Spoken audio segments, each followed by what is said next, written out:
E3 is coming up, my favorite time of year, and unfortunately, Sony won't be present this year, but that's okay because they're getting ready for the PlayStation 5 next year, so I'll give them a pass. Let's talk about Nintendo though, because there's a lot of big titles that were announced that we were expecting a release date for or some kind of new information in past directs that were missing. And I'm talking about huge releases too.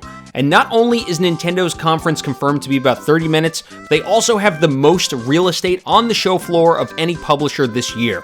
It's likely that they're going to have the biggest lineup in a long time. Now, with that being said, it doesn't leave that much time to go into depth with a lot of titles, but I think there will likely be a sizzle reel dropping with release dates and new trailers for a lot of highly anticipated games. Now, before I get into my predictions, let me know in the comment section below, what game are you most looking forward to seeing or hoping to see at this year's E3?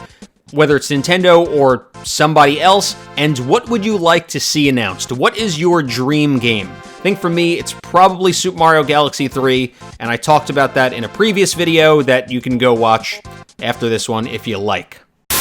Luigi's Mansion 3 was given an announcement trailer, and then we never heard from it again. I think there's a good chance we'll see a release date, and hopefully sooner than later. I remember a rumor floating around with a July release date, and it would make more sense for Nintendo to release it in October, but this is Nintendo we're talking about, and things don't always make sense.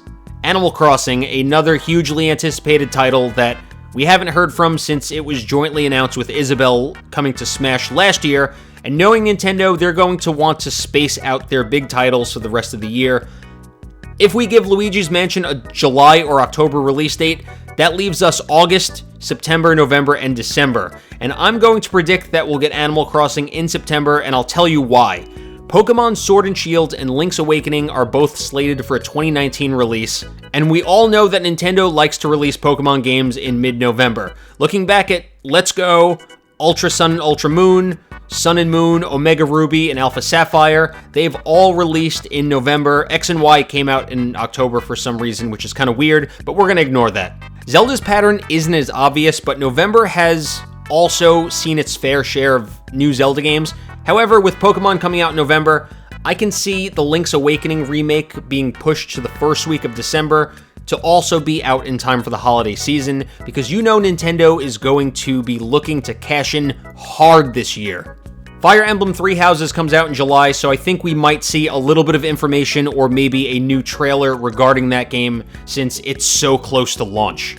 We just had a 15-minute direct on Super Mario Maker 2, so I doubt we'll be getting any new information. Likely something along the lines of an announcement that the game will be coming out in a few weeks, because you know Nintendo is going to keep pushing that. The Metroid Prime trilogy that has been rumored for so long and was apparently leaked during what the internet and myself likes to refer to as the Best Buy Direct, I'm going to assume that this will be when they will finally reveal it, because they need something to fill that Metroid gap until Prime 4 is finished, which could take years now that the development has been moved to Retro Studios, where it should have been in the first place.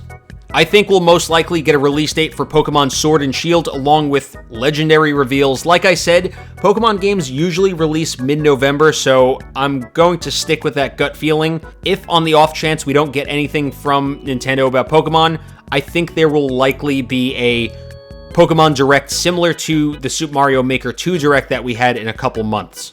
Persona 5 Switch. We've been hearing about Persona 5 coming to Switch for what feels like an eternity. We have Joker and Smash, now it's time for them to finally announce it. But honestly, if we don't get an announcement at E3, I think it might come as a port when Royal comes in 2020.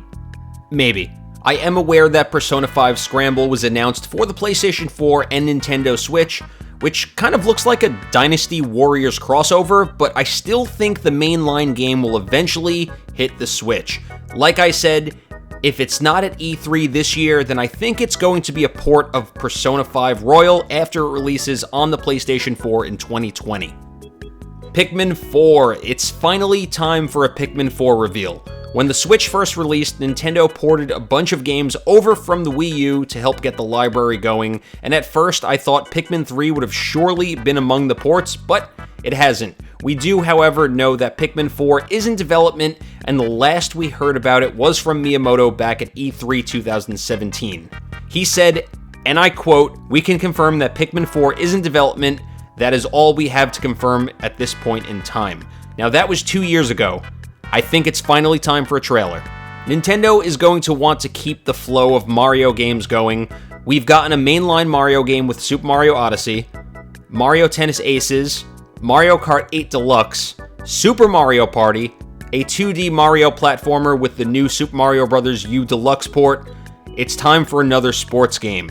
I think we're overdue for a Mario Golf game on a home console, seeing as the last one we got was on GameCube back in 2003. After that, we did get 2 handheld games with Mario Golf Advanced Tour and Mario Golf World Tour. But if it's not Mario Golf, I think we're going to get another Super Mario Strikers game. The last one was on the Wii in 2007, which means, holy crap, it's been 12 years since that game came out. The Switch is the perfect party game console, and Mario is the perfect face for party games, so I'm confident that one of these 2 series are going to be revived for a Switch release.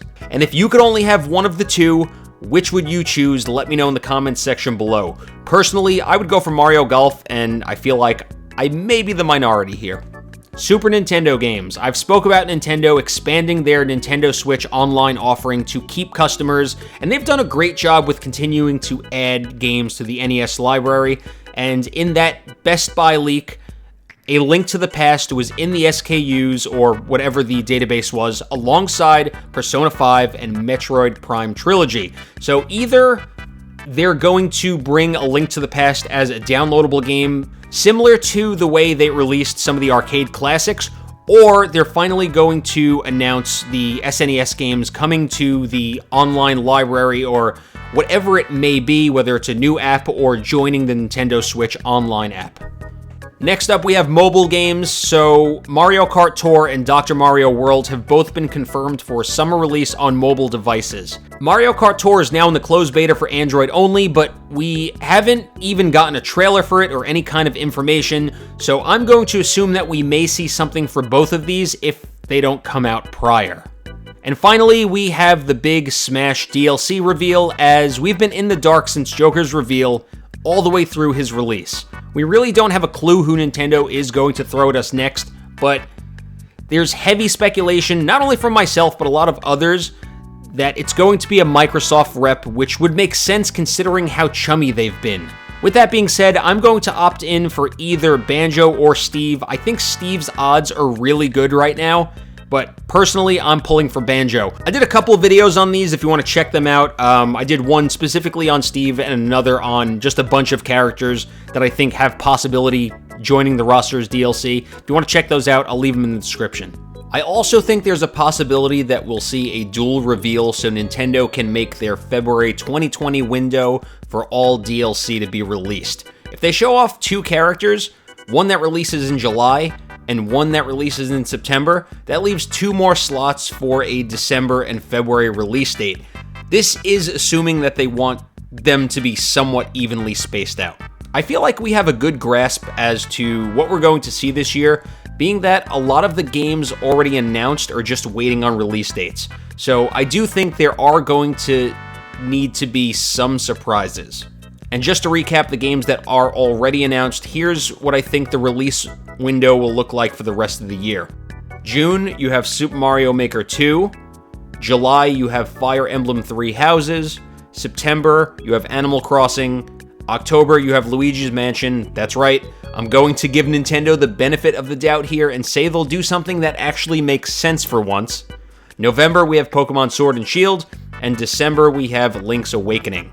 That's 4 Switch games that we already know about, and first-party ones. That's not even including the third-party games that are going to be announced or showed off as well. But as far as what I think is going to be announced is Persona 5, Pikmin 4, the heavily rumored Metroid Prime Trilogy Remastered, Super Nintendo games, and either Mario Golf or Super Mario Strikers.